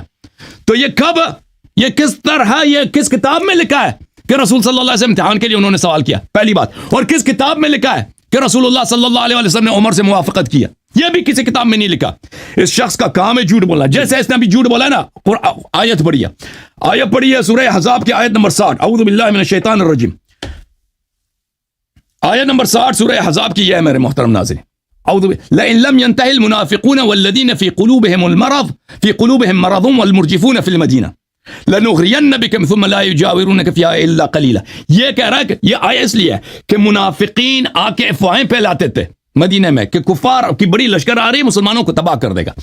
اللہ تعالیٰ کہہ رہا ہے کہ قرآن مجید میں کہ اگر یہ منافق اور جن کے دل میں مرض ہے اور جو مدینہ میں آ کے افواہیں پھیلاتے ہیں یہ رک نہ جائیں تو میں آپ کو حکم دوں گا, میں آپ کو ان پر اکساؤں گا اور یہ پھر مدینہ میں نہیں رہ سکیں گے. اور یہ کہہ رہے کہ ابو بکر عمر تو آخر میں, اس کا اس سے کیا تعلق ہے؟ ہم نے کب بولا کہ ابو بکر عمر افواہیں پھیلا رہے تھے؟ یہ افواہیں پھیلانے والوں کے لیے کہ ان کو مدینے سے نکالا جائے گا, یہ مطلق منافقین کے لیے نہیں ہے کہ مطلق منافقین کو نکالا جائے گا. سمجھ میں آئی نا بات آپ کو؟ حدیث یہ کبھی اللہ پہ جھوٹ, کبھی رسول صلی اللہ علیہ وسلم پہ جھوٹ. اب دیکھیں میرے محترم ناظرین, انہوں نے کہا الیوم اکملت لکم دینکم پہلے نازل ہو چکا ہے, اس کا کیا تعلق ہے اس آیت سے؟ دیکھیں بخاری میں کئی روایات ہیں کہ الیوم اکملت لکم دینکم کے بعد بہت سارے آیات اور احکام نازل ہو گئے, اور یہ قرآن کی آخری آیت نہیں ہے. الیوم اکملت لکم دین یعنی دین بے امامت امیر المؤمنین علیہ الصلوۃ والسلام کی وجہ سے وہ کامل ہو گئے. میں آپ کو حدیث دکھا دوں بخاری کی. ابھی شیخ صاحب آپ نے دکھا دینا ہے کہ رسول اللہ صلی اللہ علیہ وسلم نے کب عمر سے موافقت کیا. رسول اللہ صلی اللہ علیہ وسلم نے تو ان کو نکال دیا تھا. یہ بخاری ہے بھائی, یہ بخاری ہے, ٹھیک ہے نا. یہاں پر ملاحظہ کریں حدیث نمبر 4544, 4544 بھلی, یہ آخر آیت نزل علی النبی صلی اللہ علیہ وسلم آیت الربا, آخری آیت. اس کے بعد ربا کی حرمت آئی ہے. الیوم اکملت لکم دین کے بعد اس کے بعد اور بھی آیات ہیں, اور بھی روایات ہیں کہ یہ آخری, اس کے بعد بھی احکام آئے ہیں. رسول اللہ صلی اللہ علیہ وآلہ وسلم نے کب عمر سے موافقت کی وہ ہمیں دکھا دینا, اور یہ کہ رسول اللہ صلی اللہ علیہ وآلہ وسلم نے امتحان کے لیے بولا تھا, یہ اس کی حدیث ہمیں دکھا دیں. وَإِلَّا منازع شخص جھوٹے شخص سے نہیں ہے کہ یہ جب بھی پہنچ جاتا ہے رسول اللہ صلی اللہ علیہ وسلم پہ جھوٹ باندھ لیتا ہے. ٹھیک ہے نا بھائی؟ اچھا اس میں میں تھوڑا ٹائم روک دیا, میں ایک سوال ریز کروں اپنی طرف. جی سر بولیں. انہوں نے جو قرآن پاک کی آیات حافظ صاحب نے پڑھی ہے نا, تو ان کا جو تمہید ماننے کا انداز یہ تھا کہ ایک آپ کا جو دعویٰ ہے نا وہ یہی ہے عدم اسلام کا, پھر ہم نہیں, آپ کہتے ہیں کہ عدم ایمان کا. اسلام تو بظاہر منافقین کا بھی ہوتا تھا, تو منافق کی نشانی یہ ہوتی ہے وہ اندر سے کفر پہ ہوتا ہے اور بظاہر وہ ادا کرتا ہے سارے معاملات و جو واجبات فرائض, اور ان کو حقوق بھی معاشرہ سوسائٹی جو ہے نا اسلامک, اور خصوصاً نبی صلی اللہ تعالی علیہ وسلم کے وقت ان کو ملتے تھے سارے اسلامی حقوق. تو یہ جو انہوں نے پڑھا ہے اس سے مجھے یہ لگا ایسے ہے کہ قرآن میں اللہ تعالیٰ کہہ رہا ہے کہ میں ان کو پتہ نہیں نکالوں گا یا ان کو الگ کر دوں گا اور ان کو دنیا اور آخرت میں. تو وہ اس سے اگر اس طرح جن کو آپ مخاطب ہیں جن کے بارے میں صحابہ کے بارے میں, تو وہ پھر اللہ نے آپ کے پیغمبر علیہ السلام سے ان کو جدا کیوں نہیں کیا, ان کو ظاہر کیوں نہیں کیا گیا ان شخصیات کو؟ کیا ہوتا مثلا کیسے کرتے ہیں؟ نبی صلی اللہ علیہ وسلم نے کبھی منافقین کی توضیح نہیں دی نا, ان کے نام نہیں بتایا, ان کے نشانیاں بتا دیں قرآن مجید میں. یہ کہ رسول اللہ صلی اللہ علیہ وآلہ وسلم منافقین کو الگ کر دیں, وہ بتا دیں کہ جب تک منافقین خود کوئی ایسا فعل بجا نہیں لاتے کہ نبی صلی اللہ علیہ وسلم کی حرمتی کے لیے گالی دیں وغیرہ, اور نبی صلی اللہ علیہ وسلم کچھ نہیں کہتے. نبی صلی اللہ علیہ وسلم بخاری وغیرہ میں یہی لکھا ہے کہ میرا کام نہیں ہے کہ دلوں کا حال میں کھول دوں لوگوں کو بتاؤں, میں ظواہر پہ حکم کرتا ہوں. نبی صلی اللہ علیہ وسلم ظواہر پہ حکم کرتے تھے, ٹھیک ہے نا. وَإِلَّا لیکن شیعہ کتب میں بہت ہے, شیعہ کتب میں تو بہت ہے کہ رسول اللہ صلی اللہ علیہ وسلم نے منافقین کے فلان شخص منافق ہے وہ بتا دیے تھے, ٹھیک ہے نا. جہاں تک قرآن مجید میں اس طرح ان کو کوئی الگ کرنے کا یا کس طرح کا حکم یا بالکل بالکل بہت سارے آیات ہیں، بہت سارے آیات ہیں الگ کر دوں گا. اگر اللہ نے قرآن میں یہ فرمایا کہ میں ان کو الگ کر دوں گا تو پھر یہ جن کے بارے میں آپ وہ کون سی آیت ہے نا؟ وہ آیت ہمیں سنا دینا کہ وہ آیت میں اللہ نے کہا میں نے الگ کر دوں گا. لیمیز اللہ الخبیث من الطیب ما کان اللہ لیذر المؤمنین علی ما انتم علیہ حتی یمیز الخبیث من الطیب. بالکل بالکل یہ اللہ تعالیٰ نے آیت کب نازل کی؟ یہ سورہ آل عمران میں، یہ غزوہ احد کے وقت نازل ہوا ہے. غزوہ احد میں اللہ تعالیٰ نے فرمایا کہ میں امتحان لوں گا اور امتحان کے بدولت آپ لوگوں کو خبیث کو طیب سے الگ کر دوں گا. اللہ تعالیٰ نے کر دیا. جو صحابہ باغے تھے، کون باغے تھے صحابہ میں سے؟ آپ کو پتہ ہے جنگوں میں باغ، بالکل خصوص غزوہ احد میں. اس میں تو کسی کا اعتراض ہی نہیں ہے کہ عثمان باغنے والوں میں سے تھا اور عمر تھے اور ابو بکر تھے، ٹھیک ہے نا. لیمیز الخبیث من الطیب یہ کس کانٹیکس میں نازل ہوا ہے؟ اس کا پس منظر کیا ہے؟ اس کا پس منظر جہاد ہے کہ اللہ تعالیٰ آپ کو اس حالت پہ نہیں چھوڑتا. اللہ تعالیٰ خبیث کو طیب سے الگ کر دے گا. کس کے ذریعے؟ جہاد کے ذریعے اور کفار سے بھاگنے کے ذریعے. اور اس میں تو شک ہی نہیں ہے کہ تینوں خلفاء مختلف مقامات پہ کفار سے بھاگیں. ٹھیک ہے نا، کنٹینیو کریں. آپ کا میں نے اچھی بات ہے. بالکل اللہ تعالیٰ اس کے آیات بہت زیادہ ہیں. بالکل اللہ تعالیٰ نے یہ لیمیز الخبیث من الطیب. اچھا، عمدۃ القاری شرح صحیح البخاری ملاحظہ کریں. یہاں پر دیکھیں، یہ کہتے ہیں کہ صحابہ نے کوئی مخالفت ہی نہیں کی ہے. جی یہ دیکھیں، یہ بخاری کی حدیث نمبر 422 ہے. یہاں پہ لکھا ہے کہ صحابہ نے، عبداللہ ابن عباس کی حدیث ہے کہ نبی صلی اللہ علیہ وآلہ وسلم نے کہا کہ ایتونی اکتب لکم کتابا لن تضلوا بعدہ ابدا. صحابہ نے کیا کہا؟ فقالوا احجر استفہموا، اس نے ہذیان بکا نستجیر باللہ، اس سے پوچھو اس کو کیا کہہ رہا ہے. فذهبوا يردون علیہ، تو پھر اس کے پاس چلے گئے، نبی صلی اللہ علیہ وسلم کے بستر پہ گئے یہ لوگ، یردون علیہ، جب کہ یہ اس کی باتوں کو صحابہ نبی صلی اللہ علیہ وسلم پہ رد کر رہے تھے. نبی صلی اللہ علیہ وسلم کی باتوں کو ٹکراتے ہوئے یہ گئے ان پر. اچھا، تو نبی صلی اللہ علیہ وسلم نے ان سے کہا دعونی فالذی انا فی خیر مما تدعونی الیہ، تم مجھے چھوڑ دو میں جس میں ہوں میں اس سے بہتر ہوں جس کی طرف تم مجھے دعوت دے رہے ہو. اس کی شرح میں حافظ العینی صاحب فرماتے ہیں کہ انہوں نے نبی صلی اللہ علیہ وآلہ وسلم پہ گئے کہ ان کی بات رد کرتے ہوئے گئے، تو انہوں نے کہا اترکونی والذی انا فیہ افضل من الذی تدعوننی الیہ من ترک الکتابہ، کہ جس حالت میں ہوں اس حالت سے بہتر ہے کہ آپ لوگ ترک کتابت کی طرف دعوت دے رہے ہیں. نبی صلی اللہ علیہ وسلم کب راضی ہو گئے کہ عمر کے قول کی طرف وہ آ گئے کہ بھئی وہ آخر تک کہتے رہے کہ میں ترک کتابت جو آپ بول رہے ہیں غلط بات ہے.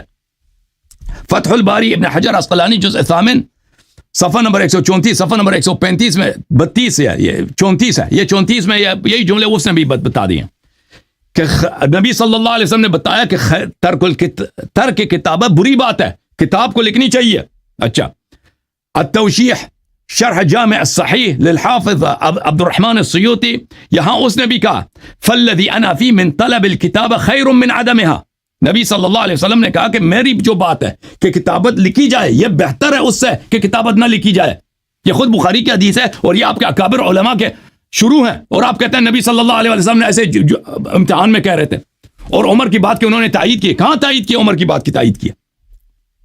اچھا، یہ پھر الطبقات الکبریٰ لابن سعد ہے. یہاں پہ دیکھیں عمر بن الخطاب نے عورتوں کو گالی دی. صفحہ نمبر 243 نبی صلی اللہ علیہ وسلم کے عورتوں کو گالی دی تو رسول اللہ صلی اللہ علیہ وسلم، کیونکہ عورتوں نے کہا تھا کہ لکھنی چاہیے، ازواج نے کہا تھا ہن خیر منکم، ان کی بات آپ سے بہتر ہے، عورتوں کا موقف بہتر ہے کہ حدیث لکھنی چاہیے. المعجم الاوسط للطبرانی، یہاں پر حدیث نمبر 5338، یہاں پر بھی عمر بن الخطاب عورتوں کو کیا کہتے ہیں؟ خود عمر کی اپنی حدیث ہے کہ عورتوں نے کہا کہ لکھنی چاہیے، تو میں نے کہا تم صواحب یوسف ہو، تو رسول اللہ صلی اللہ علیہ وسلم نے کہا انہن خیر منکم، یہ تم لوگوں سے ان کا موقف بہتر ہے. تو پتہ یہ چلا میرے محترم ناظرین کہ ہر موقف پہ یہ شخص جھوٹ کہہ رہا ہے، کبھی اللہ پر، کبھی رسول صلی اللہ علیہ وسلم پر، اور کبھی جی ہاں. تو ان سے ہم مطالبہ کرتے ہیں کہ وہ ہمیں دکھا دو کہ رسول اللہ صلی اللہ علیہ وسلم نے کس مقام پر کہا تھا کہ یہ میرا امتحان، میں امتحان کے لیے پوچھ رہا تھا نا، اور کب عمر کے قول پہ راضی ہو گئے تھے وہ. جی ٹائم ختم ہو گیا سر. الحمدللہ رب العالمین والصلاة والسلام علی سید الانبیاء والمرسلین، اما بعد، اعوذ باللہ من الشیطان الرجیم، بسم اللہ الرحمن الرحیم. محترم سامعین کرام، قرآن پاک کا ایک لقب ہے، صفت ہے. قرآن پاک کے اندر اللہ رب العالمین نے ارشاد فرمایا تبارک الذی نزل الفرقان، اللہ تعالیٰ نے قرآن کو فرقان فرمایا، یعنی کافر اور مومن، حق اور باطل میں فرق کرنے والا بیان فرمایا۔ اور ایک اور مقام پر رب العالمین نے ارشاد فرمایا لیمیز اللہ الخبیث من الطیب، اللہ تعالیٰ طیب کو یعنی صحابہ طیب اور خبیث کو منافق خبیث، طیب اور خبیث کو جدا فرما دے گا۔ اور سورۃ عنکبوت کی آیات نمبر 11 کے اندر ارشاد فرمایا وَلَيَعْلَمَنَّ اللَّهُ الَّذِينَ آمَنُوا وَلَيَعْلَمَنَّ الْمُنَافِقِينَ، فرمایا جو لوگ ایمان لائے انہیں بھی اللہ ظاہر کر کے رہے گا اور منافقوں کو بھی ظاہر کر کے رہے گا۔ اور جب غزوہ تبوک سے آقا دو جہاں صلی اللہ علیہ وسلم واپس آئے تو اللہ تعالیٰ نے خود ارشاد فرما دیا کہ محبوب آج کے بعد یہ منافق آپ سے اجازت طلب کریں کہ ہم آپ کے ساتھ چلتے ہیں، فَاسْتَأْذَنُوكَ لِلْخُرُوجِ فَقُلْ لَن تَخْرُجُوا مَعِيَ أَبَدًا وَلَن تُقَاتِلُوا مَعِيَ عَدُوًّا، اللہ نے فرمایا محبوب ان کو اپنے ساتھ نہ رکھنا اور نہ ان کو کسی لڑائی پر ساتھ رکھنا۔ رب تعالیٰ نے عام سفر پر بھی منع فرما دیا اور حج کے سفر پر بھی منع فرما دیا۔ اور اس سے اگلی آیات کریمہ کے اندر اللہ رب العالمین نے جو صحابہ کرام علیہم رضوان یعنی گئے تھے اپنے رسول اللہ صلی اللہ علیہ وسلم کے ساتھ غزوہ تبوک کے اندر، اور آپ جانتے ہوں گے کہ غزوہ تبوک پر جو سب سے بڑا علم تھا، جھنڈا جو تھا، سوال کیا آپ سے اس کا جواب دو نا۔ صلی اللہ علیہ وسلم نے حضرت رضی اللہ عنہ حوالے کیا، لیکن میں اس طرح حدیث پر آنا چاہتا ہوں۔ علی عرض کرنے مقصد ہے یہ منافق تھے تو رب تعالیٰ نے ان کو ظاہر کر کے جو ان کے لیے ملعونین اینما ثقفوا اخذوا قتلوا تقتیلا، یہ جو فرمایا ذلیل و رسوا ہوں گے، جہاں جائیں گے پکڑے جائیں گے، قتل کیے جائیں گے، وہ حکم ان پر لاگو کیوں نہیں ہوا؟ کیونکہ رب تعالیٰ نے تو یہ فرمایا یہ میری سنت ہے جو تبدیل نہیں ہو سکتی۔ یہ خلیفہ بھی بن گئے اور سیدنا علی المرتضیٰ ان کے ساتھ زندگی بھی گزار رہے ہیں اور آج تک وہ روضہ رسول کی چھاؤں میں ہیں، لیکن آپ کہہ رہے ہیں وہ منافق ہیں۔ یہ رب پر الزام نہیں ہے، یہ رب پر بہتان نہیں ہے۔ تو آپ کو میں نے کہا کہ ہمارے نزدیک یہ آزمائش تھی کہ رسول اللہ صلی اللہ علیہ وسلم آزما رہے تھے، آپ بات کو صرف خلط مباحث میں لینے کے لیے صرف چیخ پڑے گئی، یہ جھوٹا الزام لگا رہا ہے۔ اور اب آپ سنیں کہ میں نے موقف اپنایا کہ رسول اللہ صلی اللہ علیہ وسلم نے حضرت سیدنا عمر فاروق رضی اللہ تعالیٰ عنہما کی بات کی تائید فرمائی۔ تو پہلے یہ بات سماعت فرمائیں کہ رسول اللہ صلی اللہ علیہ وسلم نے جب فرمایا قال ایتونی، میرے پاس لاؤ، تو یہ جمع کا صیغہ ہے، اس کے اندر سیدنا عمر فاروق رضی اللہ تعالیٰ عنہ بطور خاص مخاطب نہیں ہیں، اس کے اندر تمام صحابہ و اہل بیت اطہار مخاطب ہیں۔ اور مسند احمد بن حنبل کی حدیث مبارکہ 10,995، اس کے اندر خود مولا علی کرم اللہ وجہ الکریم فرماتے ہیں کہ مجھے رسول اللہ صلی اللہ علیہ وسلم نے فرمایا قلم دوات لاؤ، تو مجھے اندیشہ ہوا کہ کہیں میں قلم دوات لینے گیا تو رسول اللہ صلی اللہ علیہ وسلم کا وصال مبارک ہو جائے گا، تو میں نے اس لیے وہاں نہیں گیا۔ میں نے عرض کی یا رسول اللہ صلی اللہ علیہ وسلم آپ مجھے زبانی فرما دیں، میں یاد کر کے لوگوں کو پہنچا دوں گا۔ تو پھر رسول اللہ صلی اللہ علیہ وسلم نے زبانی فرمایا، میں نے اس کو یاد کر لیا، پھر لوگوں کو بھی آپ نے بیان فرما دیا۔ اور اسی طرح کہ بخاری شریف کے اندر بھی حدیث مبارکہ آتی ہے کہ حضرت عبداللہ ابن عباس رضی اللہ تعالیٰ عنہ کہتے ہیں کہ میں نے یعنی سیدنا عمر مولا علی کرم اللہ وجہ الکریم کو کہا کہ آپ جو ہے نا کہ رسول اللہ صلی اللہ علیہ وسلم کے پاس جائیں اور ان سے لکھوا لیں کہ آپ کے بعد خلافت کس کی ہوگی۔ تو سیدنا مولا علی کرم اللہ وجہ الکریم نے وہ خلافت کے لیے لکھنے کے لیے تیار نہ ہوئے، تو یہ بات ثابت ہو گئی کہ مولا علی کرم اللہ وجہ الکریم کا موقف بھی یہی تھا کہ کتابت نہ لکھائی جائے، حسبنا کتاب اللہ کے تحت وہ عمر فاروق رضی اللہ تعالیٰ عنہ کے ساتھ تھے۔ اب جہاں تک تعلق ہے اس بات کا، میں نے کہا کہ رسول اللہ صلی اللہ علیہ وسلم نے حضرت سیدنا عمر فاروق رضی اللہ تعالیٰ عنہ کے ساتھ مطلب کہ موافقت فرمائی، ان کی بات کی تائید فرمائی، اور آپ صلی اللہ علیہ وسلم نے بھی وہی جملے کہے جو سیدنا عمر فاروق رضی اللہ تعالیٰ عنہ نے کہے تھے۔ تو سماعت فرمائے حوالہ اور غصہ ٹھنڈا کر کے اور محبت سے سماعت فرمائیں تاکہ دل تک میری بات پہنچ سکے۔ یہ کتاب کا نام ہے جناب جلاء العیون، یہ اہل تشیع کی بہت ہی معتبر کتاب ہے اردو ترجمے کے ساتھ۔ ملا باقر مجلسی میرے خیال میں اس کا مصنف ہے، وہ لکھتا ہے کہ اس کے بعد جب بحث و تکرار کے بعد جب رسول اللہ صلی اللہ علیہ وسلم، تھوڑا سا پیچھے سے آپ کو سنو، کہ تمہارے پاس کتاب اللہ موجود ہے اور ہمیں کتاب اللہ کافی ہے، رسول اللہ صلی اللہ علیہ وسلم کو بہت سخت تکلیف ہوئی۔ اس کے بعد جب بحث و تکرار کے بعد جب رسول اللہ صلی اللہ علیہ وسلم دوسری تکرار کے بعد رسول اللہ صلی اللہ علیہ وسلم سے دوسری دفعہ لکھوانے کے متعلق پوچھا گیا کہ جو آپ نے طلب فرمایا تھا وہ ہم لائیں، تو یہاں پہ مصنف جو ہے وہ اپنی طرف سے لفظ لکھ رہا ہے، حالانکہ یہ حدیث بخاری کے اندر نہیں ہے۔ تو وہ کہہ رہا ہے کہ حضرت نے فرمایا ان بےہودہ باتوں کے بعد میں نے تم سے سنی ہے، اب مجھے دوات و قلم کی حاجت نہیں، یعنی آپ صلی اللہ علیہ وسلم منع فرما دیا کہ اب مجھے قلم و دوات کی حاجت نہیں، اور لیکن میں تم کو وصیت کرتا ہوں کہ میرے اہل بیت سے نیک سلوک کرنا، یعنی زبانی وصیت فرما دی۔ کتاب کا نام ہے جلاء العیون، جلد نمبر 1 اور صفحہ نمبر ہے 113، اور اسی صفحہ پر آگے آقا دو جہاں صلی اللہ علیہ وسلم ارشاد فرماتے ہیں، بھائی جلاء العیون مصادر میں سے نہیں ہے، میں نے پہلے بھی آپ کو بتایا تھا مصادر سے نقل کیا کرو، نہیں مصادر کی ہے، چپ کر ایک منٹ بات سنیں، اردو کتاب سے نقل کرتے ہو، جلاء العیون مصادر میں سے نہیں ہے، تھوڑی عربی سے ترجمہ ہوا ہے اس کا، میں اس لیے بیان کر رہا ہوں، فارسی ہے، جلاء العیون فارسی کتاب ہے۔ ایک منٹ صبر کر، مجھے عبارت مکمل کر لینے دے۔ اور اسی صفحہ پر آقا دو جہاں صلی اللہ علیہ وسلم ارشاد فرماتے ہیں کہ رسول اللہ صلی اللہ علیہ وسلم نے فرمایا کہ اے لوگو میں تم میں کتاب اللہ چھوڑے جاتا ہوں۔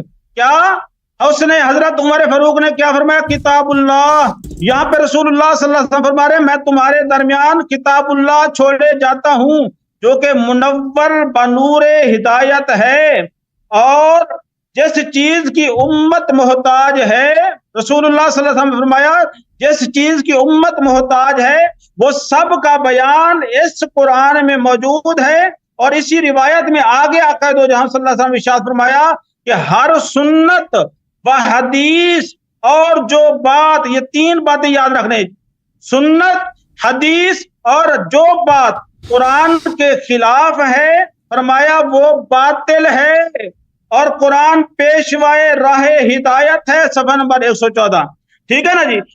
سیدنا عمر فاروق رضی اللہ تعالیٰ عنہ نے کہا حسبنا کتاب اللہ، رسول اللہ صلی اللہ علیہ وسلم فرمایا لوگوں میں تمہارے درمیان کتاب چھوڑے جا رہا ہوں۔ تو مطلب یہ ہوا کہ رسول اللہ صلی اللہ علیہ وسلم نے سیدنا عمر فاروق رضی اللہ تعالیٰ عنہ کی مطلب بات کی توثیق فرما دی، اور فرما دیا کہ زبانی وصیت فرما دی، کتابت نہیں کی، اور فرمایا تمہارے درمیان کتاب موجود ہے، میری امت کو جس کی ضرورت ہے وہ اس کتاب میں موجود ہے۔ اور بخاری شریف کی حدیث مبارکہ 4447 کے اندر حضرت عبداللہ بن عباس فرما رہے ہیں، یہ حدیث کرتاس کا واقعہ 5 دن پہلے کا ہے، یہ 4447 حدیث بخاری کی جو ہے اس کے اندر جو واقعہ ہے یہ رسول اللہ صلی اللہ علیہ وسلم کے وصال سے 3 دن پہلے کا ہے، کہ سیدنا عبداللہ ابن عباس فرما رہے ہیں واقعہ کرتاس کے بعد کہ سونا وہ جا کر لکھوا لیں، تو سیدنا علی المرتضی رضی اللہ تعالیٰ عنہ نے فرمایا کہ میں بالکل نہیں لکھواؤں گا چچا۔ تو حضرات مکرم آپ حضرات نے دیکھ لیا، جناب حضرت صلی اللہ یاری صاحب نے مجھ پر بہتان لگایا، مجھ پر چیخے چلائے اور تلبیس حق کرنے کے لیے انہوں نے کوشش کی، خلط مباحث کی کوشش کی۔ الحمدللہ میں شیعہ کتاب جلاء العیون ملا باقر مجلسی کی کتاب ہے، اس کا حوالہ دکھا دیا کہ رسول اللہ صلی اللہ علیہ وسلم نے وہی الفاظ کہے جو سیدنا عمر فاروق رضی اللہ تعالیٰ عنہ نے کہے تھے۔ تو حضرات مکرم میں سچا تھا، الحمدللہ مجھ پہ جھوٹا الزام لگایا گیا، تو یہاں پہ اگر گستاخی ہوتی تو رسول اللہ صلی اللہ علیہ وسلم عمر کا کفر کا فتویٰ دیتے، نہ کہ ان کی تائید و توثیق فرماتے۔ جی جناب۔ جی تو طارق بھائی ان شخص سے گفتگو کرنا بیکار ہے، کیونکہ اس کو اتنا نہیں پتا کہ بھائی جلاء العیون ایک فارسی کتاب ہے، یہ مصادر میں سے نہیں ہے۔ اگر آپ کسی شیعہ حدیث کی کتاب کا حوالہ دیں تو ہم اس کے جواب دینے کے ملزم ہیں۔ یہ فارسی کتاب ہے اور اس میں جو روایات نقل کی جاتی ہیں بالخصوص مخالفین سے احتجاج کے لیے ان کے اپنے کتابوں سے نقل کی جاتی ہیں، اور وہ مصدر بھی ذکر کرتا ہے علامہ مجلسی کہ بھئی میں حدیث نقل کرتا ہوں کس کتاب سے نقل کرتا ہوں، ٹھیک ہے نا. انہوں نے کتاب جلاء العیون میں اگر کوئی حدیث لکھی گئی ہے اس کا مطلب یہ نہیں کہ حتماً شیعہ حدیث ہے. آپ اور یہ کوئی مصادر آپ فارسی کتابوں سے اردو کتابوں سے حوالے دیتے ہیں، ان کتابوں میں بہت سارے کتابوں جو عقائد کے مسئلے پہ لکھے جاتے ہیں، بالخصوص یہ سوال و جواب کے مسائل پر متعین پر، اس میں مخالفین کے احادیث بہت زیادہ ہوتے ہیں. مخالفین کے کتب سے احادیث لاتے ہیں. علامہ مجلسی کا بھی یہ دستور ہے، بالخصوص واقع قرطاس میں وہ جو احادیث، بحار الانوار میں بھی اسی طرح کہ وہ مخالفین کے کتب سے بہت ساری احادیث نقل کرتے ہیں. اگر آپ کوئی حدیث نقل کرتے ہیں تو اس کا مطلب یہ نہیں کہ شیعہ حدیث ہے، آپ کو اس کا پتہ ہونا چاہیے. پہلی بات تو آپ نے جب کوئی شیعہ حدیث نقل ہی نہیں کیا تو ہم اس کے جواب کیا دیتے ہیں؟ کوئی مصدر آپ کو اتنا پتہ ہونا چاہیے کہ مصدر کیا چیز ہوتی ہے. مصدر کا آپ کو پتہ ہی نہیں کہ مصادر شیعہ مصادر جو ہے مثلا کتاب کافی ہے، کتاب ملا یزر الفقی ہے، کتب شیخ مفید ہے، کتب شیخ توسی رحمہم اللہ ہے، یہ ان کتابوں سے کوئی حوالہ پیش کرتے ہیں. پھر دیکھیں میرے محترم، کہتے ہیں کہ رسول اللہ صلی اللہ علیہ وسلم راضی ہو گئے. امیر المومنین علیہ الصلوۃ والسلام کا بھی یہی بات ہے. یہ کتاب ادب مفرد ہے، وہی حدیث جو انہوں نے نقل کی ہے کتاب احمد سے، وہ یہ ہے بھائی. دیکھیں یہ وہ حدیث قرطاس والا نہیں، یہ اور واقعہ ہے.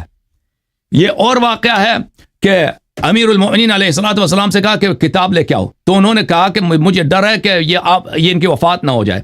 تو میں نے ان کو اپنے آغوش میں لے لیا اور وہ بولتے رہے وصیت کرتے رہے، پر اسی حالت میں ان کی وفات ہو گئی. یہ بخاری نے بھی روایت کیا ہے، بخاری میں صفحہ نمبر 156 ہے. یہ واقع قرطاس نہیں ہے، واقع قرطاس نہیں، اور واقع ہے. اور یہ شیعوں پہ حجت بنتا ہی نہیں ہے، کیونکہ یہ آپ لوگوں کی حدیث ہماری حدیث نہیں ہے، ٹھیک ہے نا. کہ آپ نے ادعا کیا تھا کہ رسول اللہ رسول اللہ ٹائم وہ رکھتے ہیں. آپ سے اب گفتگو ہے ہی نہیں بھائی. آپ سے میں آخری کنکلوڈ کر رہا ہوں بھائی. آپ سے دیکھو میرے بھائی، جب آپ نے رسول صلی اللہ علیہ وسلم پہ جھوٹ باندھا ہے کہ رسول اللہ صلی اللہ علیہ وسلم نے یہ ایسے ہی فضول میں بولا تھا، میں نے آپ سے کہا یہ فضول میں نہیں ہو سکتا، دلیل میں نے آپ نے کسی کا جواب ہی نہیں دیا، کسی کا جواب نہیں دیا. الزام لگا رہے ہیں. پھر آپ نے کہا امتحان کے، آپ نے کہا تھا امتحان کے لیے پوچھا تھا نا، امتحان کے لیے پوچھا تھا، آپ نے کہا تھا نا، آپ نے نہیں کہا تھا امتحان کے لیے پوچھا تھا، امتحان کے لیے حکم دیا تھا. آپ نے کہا کوئی حدیث دکھایا اس شخص نے؟ نہیں دکھایا. رسول اللہ صلی اللہ علیہ وسلم پہ تہمت لگانے والے، بہتان والے لگانے والا جہنمی ہے کہ نہیں ہے بھائی؟ میں نے ان سے کہا کہ عبداللہ ابن عباس اس حدیث کا راوی ہے، وہ رو رو کر کہتا تھا الرزیہ کل الرزیہ، سب مصائب کا جڑ یہاں پر ہے کہ رسول اللہ صلی اللہ علیہ وسلم کو وہ وصیت نہیں لکھانے دیا گیا. حالانکہ اگر پیغمبر کا لکھنے کا نیت ہی نہیں ہے بھائی، وہ ایسے امتحان کے لیے، تو اس کو رونے کی کیا ضرورت ہے؟ وہ اتنے روتے تھے اس حدیث کو نقل کرتے ہوئے کہ زمین تر ہو جاتا تھا ان کے اشک مبارک سے.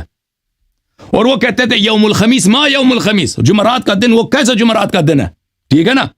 انہوں نے دکھایا بھائی کسی کتاب میں کہ رسول اللہ صلی اللہ علیہ وسلم نے امتحان کے لیے پوچھا تھا؟ اور کب رسول اللہ صلی اللہ علیہ وسلم نے ایسے امتحان کے لیے کوئی حکم دیا؟ فضول ایسے امتحان کے بعد میں کہتے کہ یہ واجب ہی نہیں ہے جی. اور پھر میں نے جابر کی حدیث دکھا دی. جابر جھوٹ تو نہیں بولتا، کہتا ہے عمر نے مخالفت کی ہے. اگر عمر نے مخالفت نہیں کی تو جابر جھوٹ کہہ رہا، جابر جھوٹ کہہ رہا، ٹھیک ہے نا. اور پھر میں نے ان کی اپنی کتابوں سے دکھا دی بھئی اس کا رد تم نے کیوں پیش نہیں کیا کہ رسول اللہ صلی اللہ علیہ وسلم نے کہہ دیا کہ ترک کتابت باطل ہے، کتابت لکھنی چاہیے. ازواج نے بھی کہا کہ کتابت کرنی چاہیے، رسول اللہ صلی اللہ علیہ وسلم نے کہا ان کا موقف صحیح ہے. ان سب کا جواب دیا اس نے؟ جواب تو کسی کا نہیں دیا بھائی. اس کا کام ہے کہ جب پھنس جائے یہ جھوٹ باندھے. کس پر؟ اللہ پر، رسول صلی اللہ علیہ وسلم پر، ٹھیک ہے نا. اللہ پر اور رسول صلی اللہ علیہ وسلم پر جھوٹ باندھنا ان کا موقف ہے بھائی. شیخ صاحب آپ بھائی، آپ سے آپ کے اگر بڑے آ جائیں، کوئی اکبر آ جائے، میں اس سے اس مسئلہ حدیث قرطاس پہ گفتگو کروں گا. آپ نے اپنے امتحان دے دی بھائی. میں نے آپ کو اپنا وقت دے دیا پچھلے ٹرم میں کہ آپ اس حدیث کو دکھا دو کہ کہاں سے کس مسند سے کہہ رہے ہو کہ رسول اللہ صلی اللہ علیہ وسلم نے امتحان کے لیے پوچھا تھا. ان کی نیت نہیں تھی لکھانے کی. آپ نے دکھایا؟ کوئی نہیں دکھایا. میں نے پیغمبر صلی اللہ علیہ وسلم کہتے جب ایسے فضول کہہ رہے تھے امتحان کے لیے کہ میں ایسی کتاب لکھانا چاہتا ہوں کہ تم میرے بعد کبھی گمراہ نہ ہو جاؤ، اور کبھی گمراہ نہ ہو جاؤ. یہ کوئی امتحان کے لیے ایسا کہتا کہ میں آپ کا امتحان لے رہا تھا؟ بہرحال میرے محترم ناظرین، اللہ تعالیٰ آپ سب کو جزائے خیر دے. لوگوں نے سن لیا ہے، لوگوں کو پتہ چل گیا. میں چاہتا کہ آپ کے ساتھ مزید گفتگو کرتا، لیکن میں کیوں آپ وہ ٹائم اپنا ضائع کروں جب آپ کو اتنا پتہ نہیں کہ مصدر کیا چیز ہوتا ہے. آپ نے مصدر سے نقل کرنا ہے. آپ نے شیعوں کے لیے اگر کوئی حدیث نقل کرنا، شیعہ کتاب سے، جلاء العیون ایسے کتابوں میں مخالفین کے احادیث بہت ہوتی ہیں، اور یہ کوئی مصدر نہیں ہے. علماء وہ کتابیں لکھتے ہیں مخالفین کی کتابوں سے بھی اس میں بھی اگر رسول اللہ صلی اللہ علیہ وسلم نے جب کہا کہ دوسری دفعہ لے کے آؤ نا تو ان کو وہاں سے کہہ دیا کہ بھائی تم جب لکھنے ہی نہیں دے رہے، جب تم نے اپنی بات مانو گی نہیں، تم نے کہہ دیا کہ میں ہذیان کہہ رہا ہوں، تو اب لکھنے کا فائدہ ہی کیا؟ اس کا بھی جواب ہے، اگر لکھنے کا فائدہ ہی کیا جب تم نے یہ میں لکھ دوں گا تو تم کہہ دے اس نے ہذیان بکیا، تو فائدہ ہی لکھنے کا کیا؟ ٹھیک ہے نا میرے محترم ناظرین، آپ اپنے جی ہاں اللہ تعالیٰ آپ سب کو سلامتی دے۔ میں بہت معذرت کے ساتھ میرے محترم ناظرین، میرا سطح بلند ہے ایسے اشخاص سے گفتگو کرنے کا جن کو نہ عربی پڑھنا آتا ہے، پگڑی لگاتے ہیں اور ان کو پتہ نہیں ہوتا اس طرح کریں اللہ اور رسول صلی اللہ علیہ وسلم پہ جب مرضی یہ جھوٹ باندھتے ہیں، اور جب پوچھتے ہیں کہ بھائی حوالہ دکھاؤ، حوالہ اس کے پاس ہے ہی نہیں کہ رسول اللہ صلی اللہ علیہ کس نے بولا کہ امتحان کے لیے پوچھا تھا؟ بھائی کسی عالم کا نام بتاؤ نا کہ کس نے بولا رسول اللہ صلی اللہ علیہ وسلم امتحان لے رہے تھے؟ تم نے خود بنایا نا جھوٹ، ادھر ہی بات کر رہے ہیں آپ خاموش ختم ہے بھائی۔ اچھا جی 5 قادم صاحب 5 منٹ سے میں 2-3 منٹ آپ بھی کوئی رسپانس کر لیں تو، کیونکہ انہوں نے کنکلوڈ کر دیا جو انہوں نے کنکلوژن کر دیا جو پچھلی بات ہوئی ہے۔ انہوں نے کوئی میرا ایک دفعہ پھر لوگوں سے سوال ہے کہ انہوں نے کہا کہ رسول اللہ صلی اللہ علیہ وآلہ وسلم نے امتحان لیا ہے۔ بھائی اس کے نمونے کہاں ہیں کہ رسول صلی اللہ علیہ وسلم سے امتحان لیتے تھے؟ جیسے کوئی کی جو عبارت دکھائی ہے وہ بھول اس میں کہاں لکھا ہے کہ امتحان لیا؟ متعلق قرآن کی آیاتیں پڑھیں وہ بھول گئے، بخاری شریف اس میں کہاں لکھا ہے کہ رسول اللہ صلی اللہ علیہ وسلم امتحان لے رہے تھے؟ حنبل کی حدیث پڑھی ہے وہ بھول گئے، احمد ابن حنبل کی حدیث کا واقعہ اور ہے۔ میں نے تو یہ کہا تھا اور اس پر میں نے آپ کو دلیل بھی آپ وہ حدیث جس میں لکھا ہے کہ رسول صلی اللہ علیہ وسلم، شیخ صاحب جس میں لکھا ہے کہ بھائی اگر شیخ صاحب سن لیں میں ایک دفعہ پھر پڑھتا ہوں قرآن کی وہ آیات، وہ احمد ابن حنبل کی حدیث، جلاء العیون کی وہ حدیث جس میں لکھا ہے کہ رسول صلی اللہ علیہ وسلم نے امتحان لیا تھا، سنا دو ایک دفعہ پھر سنا دو، ایسے جھوٹ کہہ رہا ہے جھوٹا آدمی، دکھاؤ نا کون سی کیا وہی کہ پیغمبر امتحان لے رہے تھے، وہ قرآن کی آیت دکھاؤ۔ المؤمنین علی ما انتم علیہ حتی یمیز الخبیث من الطیب، اللہ کا وعدہ ہے اللہ مومنین کو اور خبیثین کو حدیث قرطاس میں نبی صلی اللہ علیہ وآلہ وسلم امتحان لے رہے تھے، وہ دکھاؤ ہمیں اللہ یار پھر مجھے حدیث دکھاؤ نا پہ کرتے ہیں آپ کمال کر رہے ہیں، جھوٹ بولا نا تم نے، کوئی بات نہیں ہے نا آپ کے پاس، اور تو کوئی بات نہیں ہے نا، رس کر بیٹھے ہیں۔ اچھا سوال کا شیخ صاحب اس سوال کا جواب دے دو۔ جھوٹ بول رہے ہیں آپ، شیخ صاحب جھوٹ بولتے ہیں۔ شیخ صاحب حدیثیں سناتا ہوں، قرآن سناتا ہوں، مجھے پورے رسولوں کے ساتھ گفتگو کریں۔ وہ حدیث تو دکھا نہیں رہا نا کہ اس میں پیغمبر نے بات کرنے لگتے ہو پھر آپ بولنا شروع کر دیتے ہیں۔ حدیث دکھاؤ نا، آپ کے اندر جرات بھی نہیں ہے میرے ساتھ، میں 10 دفعہ خاموش ہو گیا ہوں کہ تم وہ حدیث دکھاؤ جب رسول صلی اللہ 20 مرتبہ ہوں۔ اچھا ایک بتاؤ اگر اچھا مجھے بتاؤ شیخ صاحب نہیں شیخ صاحب میں سن رہا ہوں، کیوں بولتے ہیں آپ؟ شیخ صاحب آپ کہہ رہے ہیں کہ رسول اللہ صلی اللہ علیہ وسلم نے امتحان لیا، ابو بکر کو عمر کو پتہ چل گیا کہ یہ امتحان جناب میں کہہ رہا ہوں کہ میری باری ہے، میری باری میں آپ کیوں بولتے ہیں؟ شیخ صاحب میں باری ختم ہو گیا، میں آپ سے ایک سوال کر رہا ہوں، میرے سوال کا جواب دے دو۔ اگر نبی صلی اللہ علیہ وسلم ختم ہو گیا، کوئی سوال نہیں ہے آپ کے ساتھ، میرا سوال کا جواب نہیں دے سکتے؟ کوئی جواب نہیں ہے میرے پاس۔ نبی صلی اللہ علیہ وسلم نے اگر امتحان لیا ہے بھائی صاحب، میرے 10 منٹ ہے نا شیخ صاحب، میں نے کب 10 منٹ لیا؟ 10 منٹ لگانے دے، اور سن لے بھائی شیخ صاحب 10 منٹ کی ضرورت نہیں ہے، سوال تو سن لو نا پھر جواب دے دینا بھائی، جنگ کی کر رہے یار کس بات کا؟ میں نے آپ کے 5 منٹ جو سنے، ڈر گئے ہو سوال سے ڈر گئے ہو نا، جواب نہیں 5 منٹ کا جواب نہیں دینا آپ کو۔ اور شیخ صاحب سن لے بھائی بات سن لے، اگر نبی صلی اللہ علیہ وسلم عمر کے قول سے متفق ہو گئے، ٹھیک ہے نا، نبی صلی اللہ علیہ وسلم امتحان کی عبارت دکھائی ہے، اب بھائی سن لینا میری بات تو سن لے بھائی، جلاء العیون ہمارے نزدیک کوئی معتبر کتاب نہیں، سوال سن لے بھائی، اس کا جواب دے دینا، میں خاموش ہو جاؤں گا، میری طرف دیکھو پلیز، شیخ صاحب میری طرف دیکھو، حافظ صاحب میری طرف دیکھیں میری بات سنیں، میں آپ سے دیکھیں، آپ کہہ رہے ہیں نبی صلی اللہ علیہ وسلم امتحان لے رہے تھے، نبی صلی اللہ علیہ وسلم عمر کے قول سے متفق ہو گئے، میری طرف دیکھو نا بھائی، میں کس سے بات کر رہا ہوں؟ میں سن رہا ہوں سارا، سن رہا ہوں آپ کی بات کو، سن رہے ہو؟ اگر نہیں سنو گے تو میں ختم کر دوں گا بھائی۔ آپ کہہ رہے ہیں نبی صلی اللہ علیہ وسلم امتحان لے رہے تھے، نبی صلی اللہ علیہ وسلم عمر کے قول سے متفق ہو گئے، ٹھیک ہے نا، تو مجھے یہ بتائیں کہ عبداللہ ابن عباس کیوں رو رہے تھے، اور رو کر کہتے تھے کہ یوم الخمیس ما یوم الخمیس، جمعرات کا دن وہ کیسا جمعرات کا دن ہے، اور پھر کہتے تھے کہ اسلام کے رضیہ کل الرضیہ، اسلام کے سارے مصائب کا جڑ یہی ہے کہ رسول اللہ صلی اللہ علیہ وسلم کو وصیت نہیں لکھنے دیا گیا۔ وہ احمق تھا جو راوی کا حدیث ہے، صحابہ کا اتنا بڑا مفسر ہے، محدث ہے، اتنا بڑا مفتی ہے، وہ کہہ رہے ہیں اسلام کے مصائب کا جڑ یہی ہے، حالانکہ آپ کہتے ہیں کوئی مصیبت ہے ہی نہیں، نبی صلی اللہ علیہ وسلم ویسے بھی لکھانا نہیں چاہتے تھے، وہ امتحان لے رہے تھے, جب عمر کو پتہ چل گیا کہ امتحان لے گئے, پیغمبر بھی راضی ہو گئے, عمر کے قول پہ وہ آ گئے, تو وہ کیوں رو رہے ہیں اور رو کر یہ کہتے ہیں کہ اسلام کے مصائب کا جڑ یہ ہے؟ اور جابر کیوں کہتا ہے کہ عمر بن الخطاب نے مخالفت کی ہے نبی صلی اللہ علیہ وسلم کی؟ بسم اللہ جواب دے دو. حضرت ایسے فضول, انہوں نے 10 منٹ لیے ہیں, فضول میں شروع ہو گیا, اب جواب نہیں دے گا یہ, 10 منٹ نہیں, جواب دے دو, چلو جی 10 منٹ تم جواب دے دو, بس فضول باتیں نہیں کرنا, میری باتوں کا جواب دینا. جواب دوں گا اور کیا آپ کو کیا کروں گا؟ لا غیر متعلق شیخ صاحب, مجھے یہ بتا طارق بھائی اس نے غیر متعلق بات کی, آپ نے انٹرپٹ کرنا بھائی. طریقہ بات کرنے کا, یہ طریقہ بات کرنے کا. طارق بھائی اگر یہ اس نے میرے سوال کا جواب نہیں دیا, مجھے پتا یار تو عالمی سطح پہ چیلنج کر رہا ہے, یہ طریقہ بات کرنے کا طریقہ بھائی یہی ہے کہ آپ سوال کا جواب نہیں دو گے نا, فضول باتیں شروع کر دو گے. طریقہ بات کرنے کا مجھے آپ بتائیں, اپنے لفظ دوسروں کے منہ میں سوال کیا میں نے آپ سے, جواب دے دو. اچھا یہ سوال کا جواب دے گا, بسم اللہ. چلو بھائی میں اپنی مرضی سے بولوں گا, تیری مرضی سے بولوں گا, سوال کا جواب دینا, فضول باتیں نہیں کرنا. زید بچوں کی طرح کر کے بیٹھا, نہیں میں نے جانا ہے بس مجھے ٹافی لے کر دیں, یہ بچوں کی طرح بیٹھا ہے, یہ ایسے مناظرے ہوتے ہیں. سوال کا جواب دے دے بھائی, کیوں وقت ضائع کر رہے ہو؟